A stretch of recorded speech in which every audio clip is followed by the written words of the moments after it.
Hello friend, कैसे हैं आप सब। Welcome to my channel A1 study circle. तो फ्रेंड, जैसा कि आप लोग जान रहे हैं कि अब कल लास्ट डेट है, कल आपका पेपर है, तो हम अब सिर्फ प्रैक्टिस सेट डाल रहे हैं अपने चैनल पर। ठीक है, तो चलिए फ्रेंड जल्दी से अब वीडियो स्टार्ट करते हैं। प्रैक्टिस सेट 2, और हम अब प्रैक्टिस सेट में सिर्फ 9 से 12 वाला जो पेपर होगा आपका, क्या जिसमें रहेगा GK GS और हिंदी। हाँ, तो पेपर फर्स्ट 9 से 12 वाला उसी का हम सेट डाल रहे हैं। आप लोग कमेंट करके बताइएगा कि अगर आप लोग को 2 से 5 वाला भी सेट चाहिए उसका सोल्यूशन, तो हम वो भी डाल देंगे। ठीक है, लेकिन अभी हम सिर्फ फर्स्ट पेपर 9 से 12 वाले का सेट ही डाल रहे हैं। ठीक है, चलिए फिर प्रैक्टिस सेट 2 स्टार्ट करते हैं यहाँ पे फटाफट। टाइम कम, एकदम कम है, तो फटाफट चलिए शुरू कर देते हैं बिना कोई हिला हवाली के। क्वेश्चन नंबर फर्स्ट क्या कह रहा है। ठीक है, प्रश्न पत्र फर्स्ट। ठीक है, कह रहा है, थोड़ा हम इसको और जूम कर दें ताकि आपको सही से विजिबल हो। सामान्य ज्ञान खंड आ। ठीक है, और इसके बाद खंड आ के बाद खंड बा रहेगा जिसमें हिंदी रहेगा। ठीक है, तो इसी तरह प्रैक्टिस से थर्ड कराएंगे, उसमें भी फर्स्ट पेपर 9 से 12 वाला सामान्य ज्ञान और हिंदी, सामान्य ज्ञान हिंदी, ये वाला करा देंगे हम। उसके बाद आप लोग अगर कमेंट करेंगे तो हम आपको रीजनिंग और वो तो मतलब तार्किक क्षमता और फिर आपका सब्जेक्ट वाला करा देंगे अगर समय मिला तो। ठीक है, तो चलिए ले फटाफट ये देख लीजिए, आपका फटाफट तैयार हो जाएगा। एक प्रैक्टिस सेट होना चाहिए आपके लिए। ठीक, क्वेश्चन नंबर 1 क्या कह रहा है, जल्दी देख लीजिए। कुतुबुद्दीन ऐबक किस राजवंश का संस्थापक था। ठीक है, क्वेश्चन कह रहा है कि कुतुबुद्दीन ऐबक किस राजवंश का संस्थापक था। 4 ऑप्शन आपको दिख रहा होगा, लोदी वंश, तुगलक वंश, गुलाम वंश, खिलजी वंश। ठीक है, तो कुतुबुद्दीन ऐबक सी ऑप्शन लगा लीजिए, गुलाम वंश का संस्थापक था। ठीक, 1206 से 1290 तक दिल्ली में सल्तनत पर जिन तुर्कों ने शासन किया था उन्हें गुलाम वंश कहा जाता था। और कुतुबुद्दीन ऐबक ने 1206 से लेकर 1206 से लेके 1210 तक दिल्ली का सुल्तान बन के शासन किया। ठीक, चलिए, और वो क्या बोलते हैं, गुलाम वंश का प्रथम शासक था। ठीक, अब दूसरे पाते हैं, फटाफट देखिए फ्रेंड, थोड़ा टाइम कम है इसलिए ज़्यादा एक्सप्लेन नहीं कर पाएंगे, और आप भी इतना समझ रहे होंगे। फटाफट पेपर देखना आपके लिए ज़रूरी है। निम्नलिखित में से कौन सा देश संयुक्त सुरक्षा परिषद के अस्थायी सदस्य हैं। कह रहा, निम्नलिखित में से कौन सा देश संयुक्त सुरक्षा परिषद के अस्थायी सदस्य हैं। पाकिस्तान, भारत, पाकिस्तान, श्रीलंका, अमेरिका, चीन। ये ऑप्शन नंबर है। बी कह रहा है कि श्रीलंका, बांग्लादेश, फ्रांस, चीन, जापान। सी कह रहा है कि फ्रांस, रूस, जापान, चीन, भारत। डी कह रहा है संयुक्त राज्य अमेरिका, रूस, यूके, फ्रांस, चीन। तो कह रहा है कौन सा देश UN है, संयुक्त राष्ट्र अस्थायी सदस्य हैं। ठीक, तो अस्थायी सदस्य कौन कौन से हैं, US है, रूस है, UK है, फ्रांस है, चीन है। ठीक, तो यानी ऑप्शन नंबर डी सही है इसका, दूसरे का डी लगा लीजिए। अब चलिए तीसरे पे आते हैं। ठीक, उतना आप समझ जाएंगे, हमें पूरा आपसे अपेक्षा है ये। चलिए तीसरा क्वेश्चन देखते हैं। निम्नलिखित में से किसकी खेती भारत में जायद फसल के रूप में, जायद फसल की बात कर रहा है, जायद फसल के रूप में की जाती है। कपास की, गेहूं की, तरबूज की या सोयाबीन की। इन चारों ऑप्शन में से किसकी मतलब कौन सी फसल है जो कि जायद फसल में गिनी जाती है। ठीक, तो ऑप्शन नंबर सी, तरबूज। ठीक, जो रबी फसल और खरीफ की फसल के बीच की जो फसल होती है, सीजन होता है, वो होता है जायद का, यानी गर्मियों का सीजन। ठीक है, उसमें तरबूज की फसल होती है। तीसरे क्वेश्चन का बी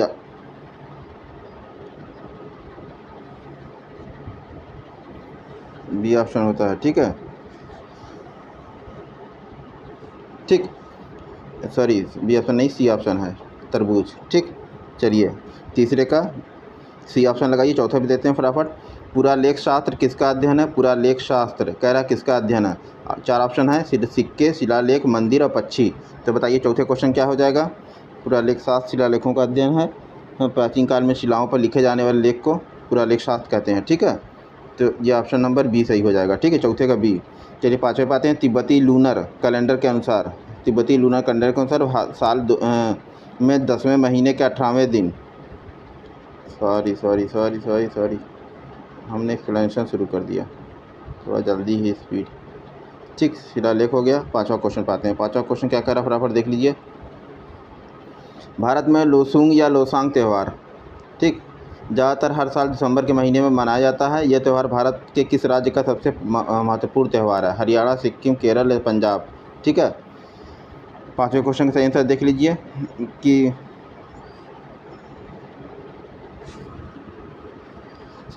क्या होगा इसका सही आंसर। ठीक है, पाँचवें क्वेश्चन का सही आंसर आप लोग गेस कर लीजिए। पाँचवें क्वेश्चन का सही आंसर ऑप्शन नंबर सिक्किम में मनाया जाता है। ठीक है, तिब्बत तिब्बत से लगा हुआ क्षेत्र है, ठीक है।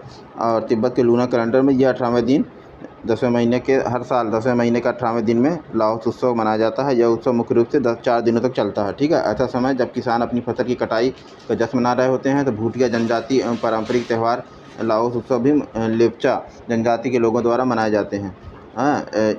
नमोसो त्यौहार की तरह ही यह समान उत्सव मनाया जाता है, ठीक है।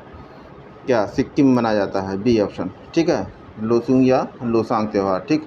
चलिए फटाफट आप देख लीजिए छठा क्वेश्चन क्या कर रहा है। छठा क्वेश्चन आपकी स्क्रीन पर दिख रहा होगा। बताइए छठा क्वेश्चन क्या है। बीसी पुरस्कार, बीसी राय पुरस्कार किस क्षेत्र में दिया जाता है। क्षेत्र पूछ रहा है कि बीसी राय पुरस्कार किस क्षेत्र में दिया जाता है। तो 4 ऑप्शन आपको दिख रहे होंगे, संगीत, पत्रकारिता, चिकित्सा, पर्यावरण, ठीक है। तो इसमें आप डाल लीजिए बीसी राय पुरस्कार जो है विधान चंद, जिसे बीसी राय को जिसे विधान चंद राम पुरस्कार के भी कहा जाता है। इसकी स्थापना 1962 में चिकित्सा परिषद द्वारा की गई थी, ठीक है। तो ये चिकित्सा के क्षेत्र में दिया जाता है, कौन, बीसी राय पुरस्कार, ठीक। चलिए 7वें देखते हैं। Damodar valley corporation, Damodar valley corporation क्या है। सांविधिक निकाय है, दामोदर घाटी की देखभाल करने वाला नगर निगम है, या बिहार में स्थित निजी उद्यम या गैर सरकारी संगठन। बताइए दामोदर वैली कॉरपोरेशन क्या है, ठीक है। 4 ऑप्शन आपको दिख रहा होगा दामोदर वैली कॉरपोरेशन में। तो 7वें क्वेश्चन का सही आंसर क्या हो जाएगा। दामोदर घाटी निगम भारत का बहुउद्देशीय नदी घाटी परियोजना है, तो आप जानते ही होंगे। दामोदर कॉरपोरेशन द्वारा इसकी देखभाल करने वाला यह निकाय है, ठीक है। तो इसका सही आंसर क्या हो जाएगा, ऑप्शन नंबर बी, दामोदर घाटी देखभाल करने वाला नगर निगम, ठीक। चलिए 8वें क्वेश्चन पर आते हैं। भारत में सर्वोच्च वीरता पुरस्कार कौन सा है। भारत में सर्वोच्च वीरता का पुरस्कार कौन सा है। 4 ऑप्शन आपको दिख रहा होगा, वीर चक्र, परम विशिष्ट सेवा पदक, कीर्ति चक्र या परमवीर चक्र। तो सर्वोच्च वीरता पुरस्कार जो है आपका ऑप्शन नंबर डी, परमवीर चक्र है, ठीक है। चलिए 9 क्वेश्चन पर आते हैं फ्रेंड, जल्दी जल्दी देख लीजिए फटाफट, है क्योंकि समय बहुत कम है और इसलिए ज़्यादा समय बचा नहीं कि समय हम पास कर पाएँ, इसलिए थोड़ा एक्सप्लेनेशन में कमी रह जाए, तो इसके लिए सॉरी फ्रेंड। 9वां क्वेश्चन देख लीजिए फटाफट क्या कह रहा है। 9वां क्वेश्चन है, उत्तर प्रदेश की नौटंकी, रासलीला, कजरी, झोरा, छपेली, जैता निम्नलिखित में से किससे संबंधित है, ठीक है। लोक नृत्य है, शास्त्रीय नृत्य है, लोक चित्रकला है, प्रसिद्ध मेला है, ठीक है। तो 9वें क्वेश्चन का सही आंसर लगा लीजिए आप, ये लोक नृत्य में आते हैं, ठीक। चलिए 10वां क्वेश्चन देख लीजिए फटाफट। 10वां क्वेश्चन कह रहा है कि पुलित्जर पुरस्कार किस क्षेत्र में असाधारण कार्य करने के लिए दिया जाता है। पुलित्जर पुरस्कार, ठीक। तो पर्यावरण अध्ययन में, विज्ञान प्रौद्योगिकी में, साहित्य पत्रकारिता में, अंतर्राष्ट्रीय समझ में। 10वें क्वेश्चन का सही आंसर लगा लिए फ्रेंड। पुलित्जर पुरस्कार जो है साहित्य और पत्रकारिता क्षेत्र में दिया जाता है, यानी ऑप्शन नंबर सी इसका सही है 10वें का। 11वें पर आ जाते हैं, फटाफट देख लीजिए। 11वां क्वेश्चन देखते हैं। प्रसिद्ध पुस्तक द कैलकाटा, ये प्रसिद्ध पुस्तक है द कैलकाटा क्रोमोसोम, निम्नलिखित में से किस लेखक द्वारा लिखी गई। 4 ऑप्शन दिख रहा होगा आपको, जेरी पिंटो, मार्गरेट एटवुड, अमिताव घोष और Jonathan Stroud. The Calcutta chromosome 11वें क्वेश्चन का सही आंसर लगा लीजिए, अमिताभ घोष के द्वारा लिखी गई है ये the Calcutta chromosome, C option लगा लीजिए। 12वें क्वेश्चन पर आते हैं, फटाफट देख लीजिए। 12वां क्वेश्चन कह रहा है, भारत के कच्छ का रण किस लिए प्रसिद्ध है, ठीक है। ज्वारी मिट्टी के दौरान, उपजाऊ मृदा के लिए, घनी वनस्पति के लिए, या सभी सही हैं, चारों ऑप्शन। तो 12वें क्वेश्चन का सही आंसर लगा लीजिए कि कच्छ का रण गुजरात प्रांत में पड़ता है, कच्छ जिले के उत्तर में, ठीक है। और यह नमकीन, दलदल और भीषण प्रदेश है, लगभग 23,000 वर्ग किलोमीटर क्षेत्रफल में फैला हुआ है। इस कारण गर्मियों में तापमान इसका 44 से 50 डिग्री सेल्सियस बढ़ जाता है, ठीक है। तो कैसी मिट्टी है, ऑप्शन नंबर ए, ज्वारी मिट्टी के मैदान है, ठीक। 12वें का ए ऑप्शन हो गया। 13वें पे आते हैं, फटाफट देख लीजिए। 13वां क्वेश्चन क्या कह रहा है, वाणिज्यिक बैंक निम्नलिखित में से किस प्राथमिकता क्षेत्र को ऋण देते हैं। वाणिज्यिक बैंक निम्नलिखित में से किस प्राथमिकता क्षेत्र में ऋण देते हैं। भारी उद्योग में देते हैं, कृषि, लघु उद्योग और कमजोर तबके के लिए, विदेशी कंपनियों के लिए, या आपात स्थिति में राज्य सरकार के लिए। 4 ऑप्शन आपको दिख रहा होगा 13वें का। अब 13वें का सही आंसर हो जाएगा, वाणिज्यिक बैंक कृषि, लघु उद्योग और कमजोर तबकों के लिए ऋण देने के लिए प्राथमिकता देता है, ठीक है। कमजोर तबके के लिए ऑप्शन नंबर बी हो जाएगा, ठीक है। 13वें का बी हो गया। 14वें पे आते हैं, फटाफट देख लीजिए। 14वां क्वेश्चन क्या कह रहा है, कह रहा है भारतीय रिजर्व बैंक का लेखा वर्ष क्या है। लेखा वर्ष भारतीय रिजर्व बैंक का क्या है। अप्रैल से मार्च है, जुलाई से जून है, अक्टूबर से सितंबर है, या जनवरी से दिसंबर। ये 4 ऑप्शन आपको दिख रहे होंगे। तो 14वें क्वेश्चन का फटाफट ऑप्शन लगा लीजिए। इसका 1 जुलाई से 30 जून तक इसका लेखा वर्ष होता है, ठीक है। 1 जुलाई से 30 जून तक होता है, ठीक। तो 14वें का बी ऑप्शन लगा लीजिए, जुलाई से जून। ठीक, 1 जुलाई से 30 जून। ठीक, चलिए ये होता है भारतीय रिजर्व बैंक का लेखा वर्ष। चलिए अब उसके बाद 15वें पे आते हैं, फटाफट देख लीजिए 15वां क्वेश्चन क्या कह रहा है। पृथ्वी जिस समय सूर्य के सबसे अधिक दूरी पर होती है, पृथ्वी जब सूर्य से सबसे अधिक दूरी पर होती है उस समय उसकी स्थिति क्या होती है। एपेहिलियन, एंटीपोड, पेरीहिलियन या एल्डिएट। तो अपेहिलियन होती है। जब पृथ्वी अपनी, ये पृथ्वी और ये सूरज है, सूरज के ये मान लो क्षेत्र है, अगर ये सूरज से बहुत दूर होगी, सूरज के रेंज से, तो अपेहिलियन, और सूरज के बहुत पास आ जाएगी, ठीक है, चक्कर काटते काटते, तो यह पेरीहिलियन होता है। ठीक है, 15वें क्वेश्चन का ये ऑप्शन लगा लीजिए फटाफट हैं। और 16वें पढ़ते हैं फटाक से। निम्नलिखित में से किस वर्ष में निम्नलिखित में से किस वर्ष में भारतीय आईटी अधिनियम 2000 में प्रमुख संशोधन किया गया। किस वर्ष में भारतीय आईटी अधिनियम 2000 में प्रमुख संशोधन किया गया। ठीक है, अब आपको 4 ऑप्शन इधर दिखा देते हैं। 4 ऑप्शन आपको ये दिख रहा होगा। ठीक है, अब बताइए 2006 में, 2005 में, 2008 में, 2004 में। ठीक, भारतीय आईटी अधिनियम में संशोधन किया गया था। ठीक है, तो 16वें क्वेश्चन का सही आंसर लगा लीजिए फ्रेंड, ऑप्शन नंबर बी, 2005 में किया गया था। ठीक है, सूचना प्रौद्योगिकी अधिनियम एक्ट 2000 भारतीय संसद द्वारा पारित एक अधिनियम है जो 17 अक्टूबर 2000 को पारित किया हुआ था और 27 अक्टूबर 2009 को एक घोषणा द्वारा इसे संशोधित किया गया।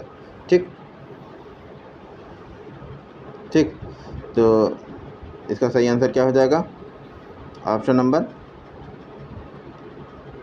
बी। चलिए अब उसके बाद आते हैं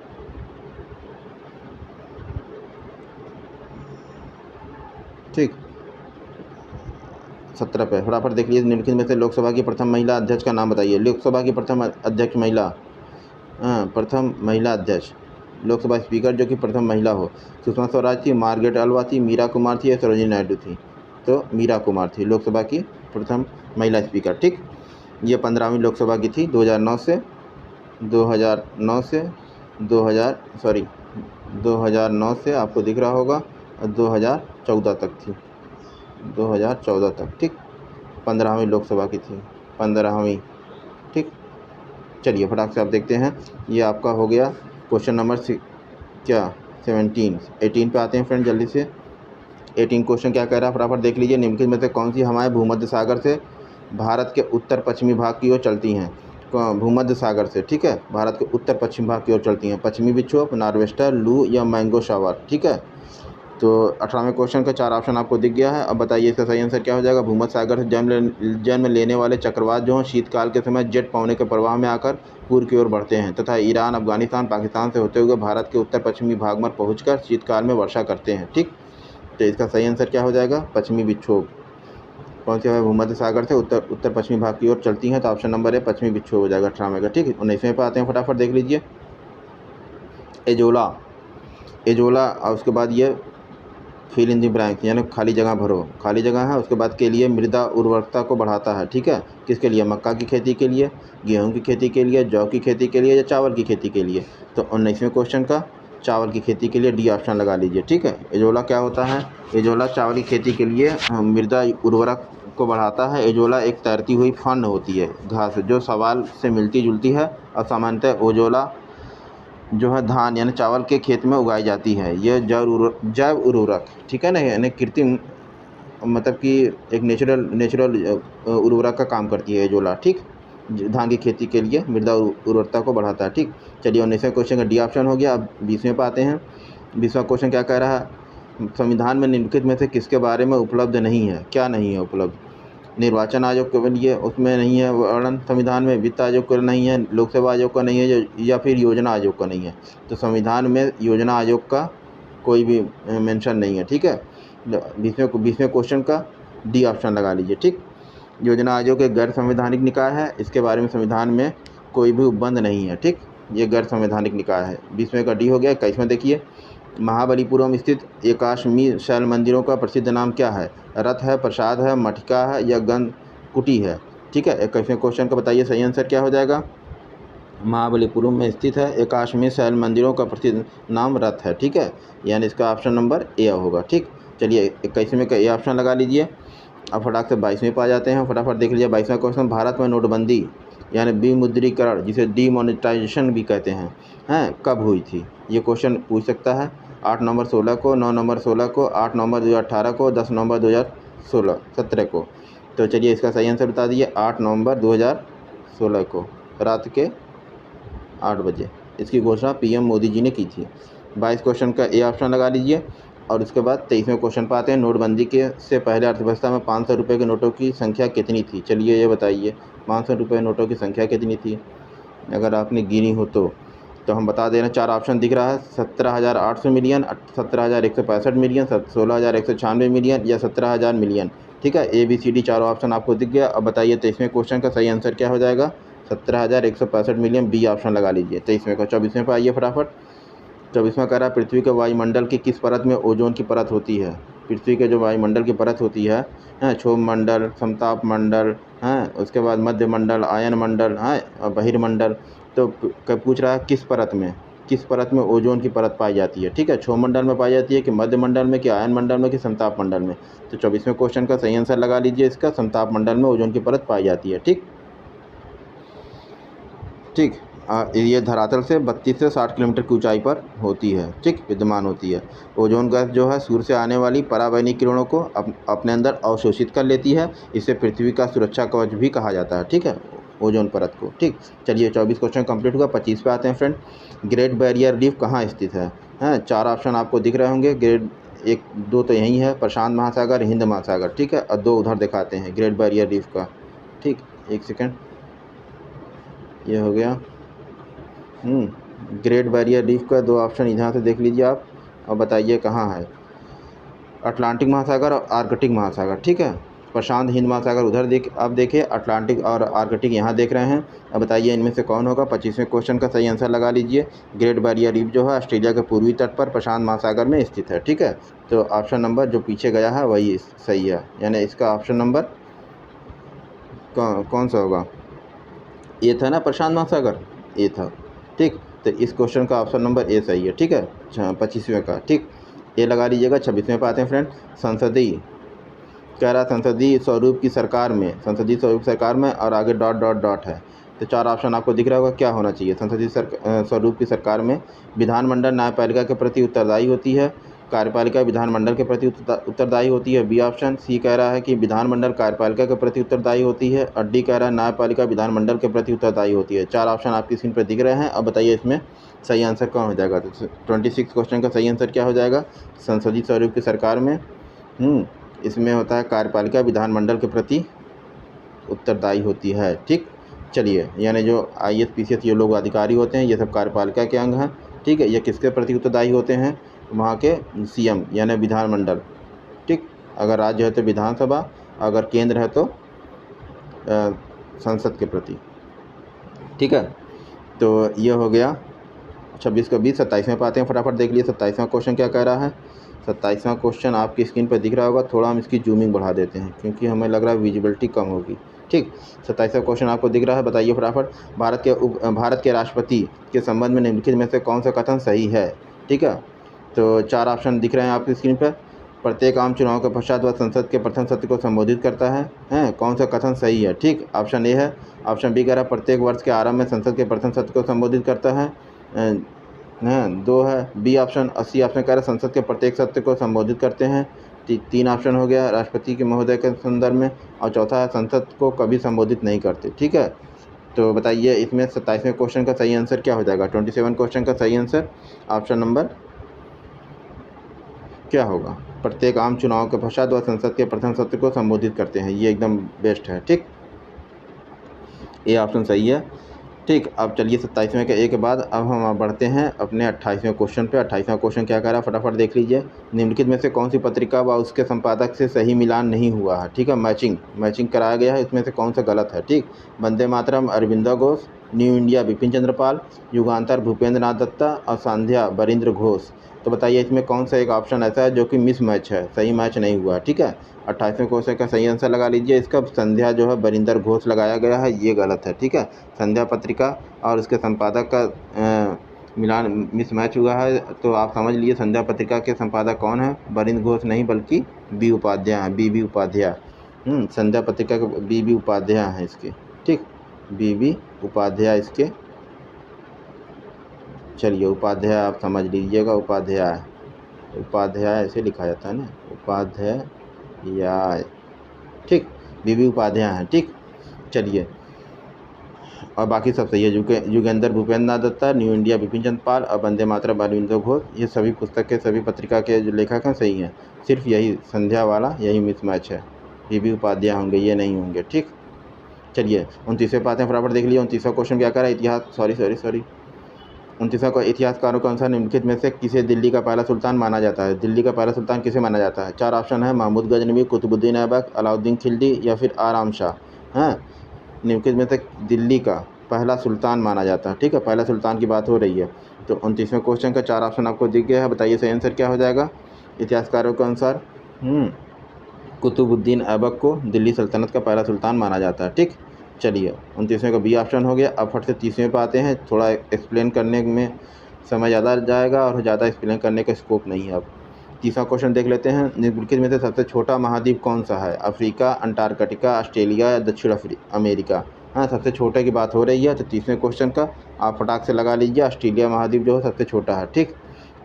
और उसके बाद 31वें पर आ जाते हैं, वायुमंडलीय सापेक्ष आर्द्रता को मापने के लिए उपयोग किया जाने वाला उपकरण क्या है, निम्नानुसार, ठीक है। वायुमंडलीय आर्द्रता को नापना कैसे नापा जाता है, हाइड्रोमीटर से, हाइग्रोमीटर से, हैं, या फिर इलेक्ट्रोमीटर से या पोटेंशियोमीटर से, ठीक है। तो 31वें क्वेश्चन का सही आंसर बताइए क्या हो जाएगा। वायुमंडलीय आर्द्रता हमेशा हाइग्रोमीटर से नापी जाती है, ठीक है, ऑप्शन नंबर बी। 31 क्वेश्चन का बी ऑप्शन सही है, ठीक। चलिए अब 32वें क्वेश्चन पर आते हैं फ्रेंड। 32वां देख लीजिए क्या कह रहा है, निम्नलिखित विकल्पों में से किसे भारत और चीन के बीच प्रभावी सीमा कहा जाता है। मैकमोहन रेखा, डूरेंट रेखा, रेडक्लिफ रेखा या पाक जल डमरू मध्य। तो वो कह रहा है किसके बीच, भारत और चाइना के बीच। तो आपको पता ही होगा भारत और चाइना के बीच कौन सी रेखा खींची गई है, मैकमोहन रेखा, ठीक, ऑप्शन नंबर ए। 32 का ये ऑप्शन लगा लीजिए। चलिए 33 पे चलते हैं फटाफट। 33 क्वेश्चन क्या कह रहा है, निम्नलिखित में से किस दिन को राष्ट्रीय एकता दिवस के रूप में मनाया जाता है, ठीक है। तो 33वें क्वेश्चन का सही आंसर बताइए क्या हो जाएगा। ऑप्शन नंबर ए कह रहा है 31 अक्टूबर, ऑप्शन बी कह रहा है 15 अक्टूबर, ऑप्शन सी कह रहा है 21 है, ये 31 अक्टूबर, और डी कह रहा है 21 जून। तो 33वें क्वेश्चन का सही आंसर क्या हो जाएगा, 31 अक्टूबर को, हाँ, 31 अक्टूबर को मनाया जाता है क्या, राष्ट्रीय एकता दिवस, ठीक। चलिए 33 क्वेश्चन का सी ऑप्शन कंप्लीट हो गया फ्रेंड। अब हम चलते हैं अपने नेक्स्ट 34वें क्वेश्चन पर। 34वां क्वेश्चन आपको ये दिख रहा होगा स्क्रीन पर, और हम थोड़ा इसकी जूमिंग बढ़ा दे रहे हैं ताकि आपको सही से विजिबल हो। चलिए 34वां क्वेश्चन कह रहा है, यदि चालू खाता पर सरकारी खर्च सरकारी राजस्व से अधिक हो तो क्या स्थिति होगी, ठीक। चालू खाता पर सरकारी खर्चा अगर सरकारी राजस्व से अधिक हो तो स्थिति क्या होगी, घाटा बजट होगा, शून्य आधारित बजट होगा, निष्पादन आधारित बजट होगा या अधिशेष बजट होगा, ठीक। 34वें क्वेश्चन का 4 ऑप्शन आपको दिख गया। अब बताइए इसका सही आंसर क्या हो जाएगा। 34वें क्वेश्चन का सही आंसर क्या हो जाएगा, ऑप्शन नंबर ए सही है, बिल्कुल सही है, घाटा बजट होगा, ठीक। ऑप्शन नंबर ए घाटा बजट होगा, ए ऑप्शन सही है। चलिए 34 क्वेश्चन का ये ऑप्शन सही हो गया आपका। अब 35 पर आते हैं, फटाफट देख लेते हैं 35 क्वेश्चन क्या कह रहा है। 35वां क्वेश्चन है, भारत में छुपी बेरोजगारी मुख्य रूप से किस क्षेत्र में है। छुपी बेरोजगारी यानी इसे पछन बेरोजगारी कहते हैं, ठीक। कृषि क्षेत्र में है, ग्रामीण क्षेत्र में है, फैक्ट्री क्षेत्र में है या शहरी क्षेत्र में है। तो ऑब्वियस है कि छुपी हुई बेरोजगारी भारत में कहाँ पाई जाती है, ग्रामीण क्षेत्र में पाई जाती है। 35 क्वेश्चन का सॉरी ग्रामीण क्षेत्र की बात नहीं, कृषि क्षेत्र में। कृषि में जैसे अगर काम करना है, एक बंदे से काम हो जाना है, लेकिन वहाँ पे घर के 4, 5 से 10 मिलकर काम करते हैं, ठीक है। तो इसमें बेरोजगारी प्रचंड बेरोजगारी है, ठीक है। तो ग्रामीण क्षेत्र न करिए, बल्कि ग्रामीण क्षेत्र भी सही है, कृषि हमेशा ग्रामीण क्षेत्र में होती है, लेकिन कोई ज़रूरी नहीं है, इसमें आप कृषि क्षेत्र ही मानिए, ठीक है, ये मान लीजिए ए ऑप्शन, ठीक। ऑप्शन नंबर ए लगा लीजिए 35वें का। चलिए 36 पे आते हैं, फटाफट देख लीजिए फ्रेंड। 36वां क्या कह रहा है कि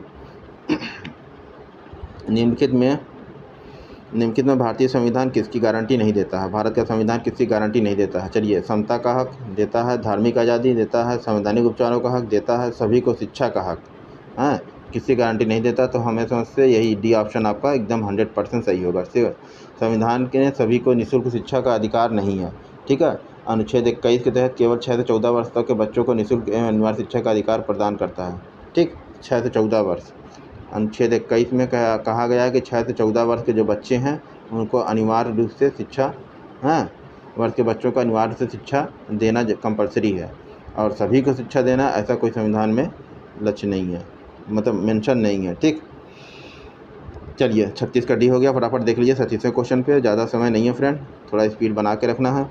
37वां क्वेश्चन कह रहा है कि समुद्र की एक चौड़ी उपखाड़ी यानी प्रवेश मार्ग जो आकार में अवतल हो, ये क्या कहलाती है? जल संयोजी, जल डमरू मध्य, खाड़ी, पहाड़ों के बीच में समुद्री रास्ता। ये 4 ऑप्शन आपकी स्क्रीन पर दिख रहा है। तो 37वें क्वेश्चन का डी ऑप्शन लगा लीजिए। समुद्र की एक चौड़ी उपखाड़ी यानी प्रवेश मार्ग जो आकार में अवतल होती है, वह कहलाती है पहाड़ों के बीच में समुद्री रास्ता। ठीक, 37वें क्वेश्चन का डी ऑप्शन हो गया। चलिए 38वें क्वेश्चन पर आते हैं, फटाफट देख लिए। 38वां क्वेश्चन क्या कह रहा है?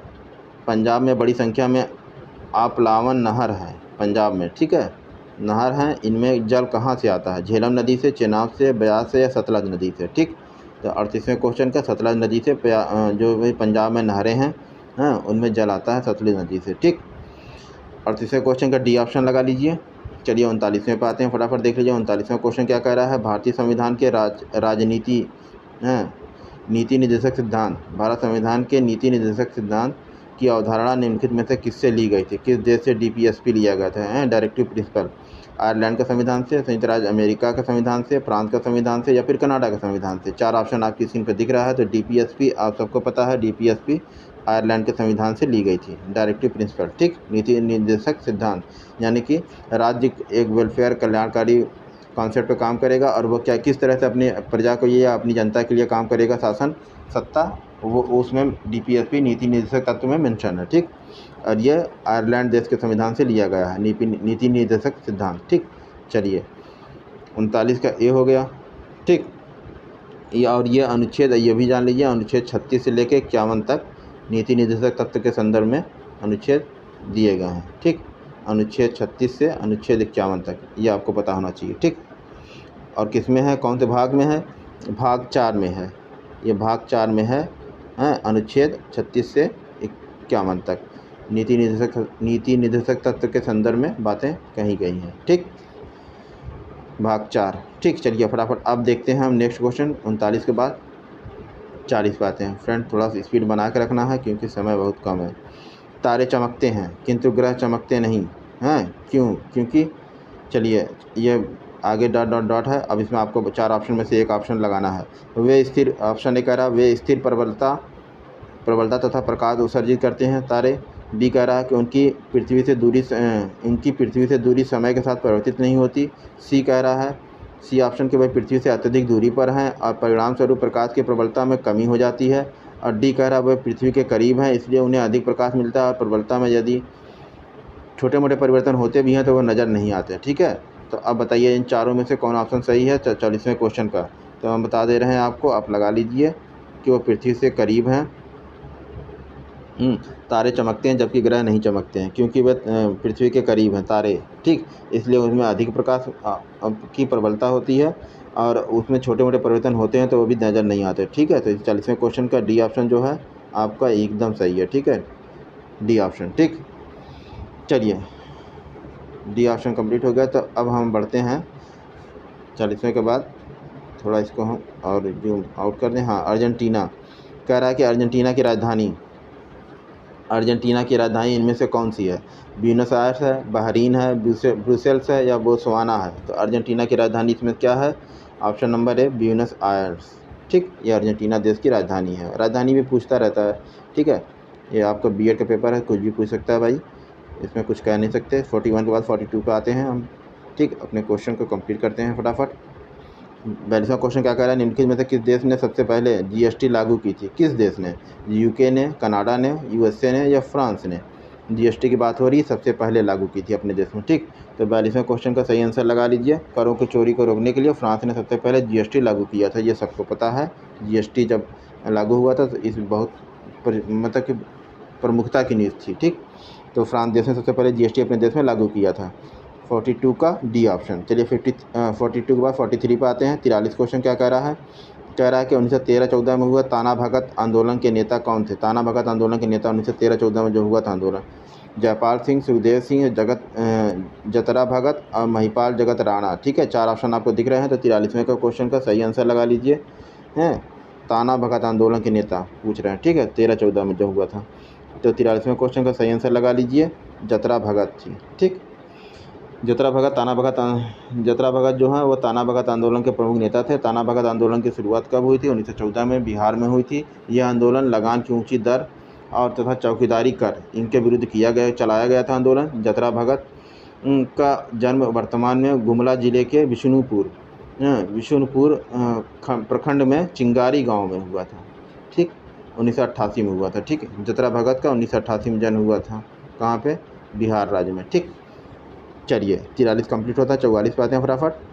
निम्नलिखित में से किसको विश्व बैंक भी कहा जाता है? अच्छा, 4 ऑप्शन है जिसमें किसको विश्व बैंक भी कहा जाता है। अंतर्राष्ट्रीय मुद्रा कोष को, अंतर्राष्ट्रीय पुनर्निर्माण विकास बैंक को, विश्व व्यापार संगठन को, अंतर्राष्ट्रीय विकास संघ को। तो इसको 44 का बी ऑप्शन लगा लीजिए। अंतर्राष्ट्रीय पुनर्निर्माण एवं विकास बैंक, इसको शॉर्ट फॉर्म में विश्व बैंक कहा जाता है। ठीक, चलिए बोलचाल की भाषा में विश्व बैंक, इसका पूरा नाम यही है, अंतर्राष्ट्रीय पुनर्निर्माण एवं विकास बैंक। 44 का बी हो गया। 45 पे आते हैं फटाफट देख लीजिए। 45 क्वेश्चन कह रहा है प्लेइंग इट माई वे। पुस्तक भी देखिए पूछता है, अक्सर पुस्तक से क्वेश्चन पूछता रहता है। प्लेइंग इट माई वे, इस पुस्तक के लेखक का नाम क्या है? सचिन तेंदुलकर, वीवीएस लक्ष्मण, सौरव गांगुली या चेतन चौहान। ठीक है, playing it my way 45 question का सही आंसर आपके सचिन तेंदुलकर हैं, वर्ल्ड फेमस प्लेयर। ठीक, 45 का ये ऑप्शन हो गया। और इसको पुस्तक 5 नवंबर 2014 का मुंबई में लॉन्च की गई थी। ठीक है, सचिन तेंदुलकर तथा बोरिया मजुमदार के द्वारा। ठीक, सचिन तेंदुलकर के साथ बोरिया मजुमदार उन्होंने मिलके ये क्वेश्चन लिखा था। अरे सॉरी, ये पुस्तक लिखा था। क्वेश्चन चल रहा है। बोरिया मजुमदार, ठीक, इन दोनों ने मिलके ये पुस्तक लिखी थी। ठीक, सचिन तेंदुलकर और बोरिया मजुमदार। चलिए, playing it my way option number 1 correct. अब फटाफट देख लेते हैं 46 क्वेश्चन। निम्नलिखित में से कौन सी भाषा भारतीय संविधान की 8वीं अनुसूची में उल्लिखित आधिकारिक भाषाओं में से नहीं है? 8वीं अनुसूची में जो भाषाएं दी गई हैं उनमें से आधिकारिक भाषाओं में नहीं आती है। कौन सी? फारसी, संस्कृत, कश्मीरी या संथाली। ठीक है, तो 46वें क्वेश्चन का सही आंसर ऑप्शन नंबर है, फारसी भाषा को अनुसूची में शामिल नहीं किया गया 8वीं अनुसूची में। ठीक, जो भाषाओं के संदर्भ में बनाई गई है। ठीक, 46 क्वेश्चन का ये ऑप्शन सही है। अब चलिए 47 पर आ जाते हैं फटाफट। ज़्यादा एक्सप्लेन करने की कोई गुंजाइश नहीं है यहाँ पे, अब समय का अभाव। ठीक, 47 क्वेश्चन कह रहा है कि अपशिष्ट यानी कि स्लेज जल है। अब उसके आगे डॉट डॉट डॉट लगा है। अब इसको 4 ऑप्शन में से एक से भरना है। ऑप्शन ए कह रहा है कि रसोई से निकलने वाला अपशिष्ट जल है। बी कह रहा है कि शौचालय से निकलने वाला अपशिष्ट जल है। सी कह रहा है कारखानों से निकलने वाला अपशिष्ट जल, उसको अपशिष्ट कहते हैं, स्लेज है। या फिर डी कह रहा है अस्पतालों से निकलने वाला अपशिष्ट जल, इसको स्लेज बोलते हैं। होता है ये 47वें क्वेश्चन का सही आंसर क्या हो जाएगा? रसोई से निकलने वाला अपशिष्ट जल को अपशिष्ट है, स्लेज बोलते हैं। ठीक, तो 47 क्वेश्चन का ए ऑप्शन हो गया। चलिए 48 बात हैं फटाफट देख लीजिए। 48वां क्वेश्चन क्या कह रहा है? उत्तर प्रदेश की प्रथम महिला मुख्यमंत्री, उत्तर प्रदेश अपने राज्य की प्रथम महिला मुख्यमंत्री कौन थी? एनी बेसेंट, मायावती, विजयलक्ष्मी पंडित, सुचिता कृपलानी। डी ऑप्शन फट से मार दीजिए, आगे बढ़ जाइए। ठीक है, चलिए 48 का डी हो गया। 49 पे आते हैं फ्रेंड, फटाफट देख लीजिए। 49 क्वेश्चन क्या कह रहा है? निम्नलिखित में से कौन राजस्व विभाग का उच्चतर पदाधिकारी है? राजस्व विभाग का राजस्व सचिव होता है, राजस्व परिषद होता है, चकबंदी आयुक्त होता है, राहत आयुक्त होता है। 4 ऑप्शन आपको दिख रहा होगा 49 का। अब बताइए इसमें से 49 क्वेश्चन का सही आंसर क्या हो जाएगा? राजस्व सचिव जो होता है राजस्व विभाग का उच्चतर अधिकारी होता है। ठीक, चलिए 50वां क्वेश्चन अपने इस वीडियो का लास्ट क्वेश्चन। ठीक, कह रहा है कि दिलवाड़ा का चालुक जैन मंदिर जो है, चालुक मंदिर जो कि जैन मंदिर कहा जाता है, कहाँ पे स्थित है? मध्य प्रदेश में, उत्तर प्रदेश में, राजस्थान में या हरियाणा में? ठीक है, तो 50वें क्वेश्चन का सही आंसर लगा लीजिए। राजस्थान में दिलवाड़ा चालुक मंदिर है, माउंट आबू राजस्थान में स्थित है। ठीक है, दिलवाड़ा में जैन मंदिरों का निर्माण चालुक्य शासकों ने करवाया था। ठीक, चालुक्य शासक। ठीक, ये राजस्थान में थी, तो सी ऑप्शन सही है। चलिए फ्रेंड, हमारा ये वीडियो यहीं पे कंप्लीट होता है। अब हम आपको नेक्स्ट वीडियो में, आपको दिख रहा होगा खंडबा यानी हिंदी का प्रश्न कराएंगे। ठीक है, तो मिलते हैं नेक्स्ट वीडियो में। 51 क्वेश्चन से शुरुआत होगी उसकी। तो वीडियो अगर पसंद आया तो लाइक कीजिएगा, चैनल पर आए तो इसको सब्सक्राइब कीजिएगा, बेल आइकन को प्रेस करके ऑल पे क्लिक कीजिएगा, जिससे हम जो भी वीडियो बनाए वो बैक टू बैक आपके पास पहुँचता रहे। मिलते हैं फ्रेंड नेक्स्ट वीडियो में। बाय बाय, टेक केयर, जय हिंद, जय भारत।